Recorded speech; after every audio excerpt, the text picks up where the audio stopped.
Sí. Como ya sabe, es una enfermedad cognitiva. Dicho de otra manera, un deterioro lento y progresivo de la memoria y de la comprensión, así como un deterioro de las emociones. La enfermedad es irreversible.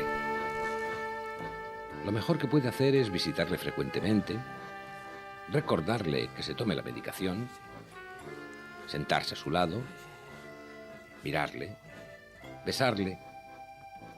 Sí, trégale recuerdos de su juventud. ¡Anselmo! ¡Anselmo! ¡Anselmo! ¡Anselmo! ¡Anselmo!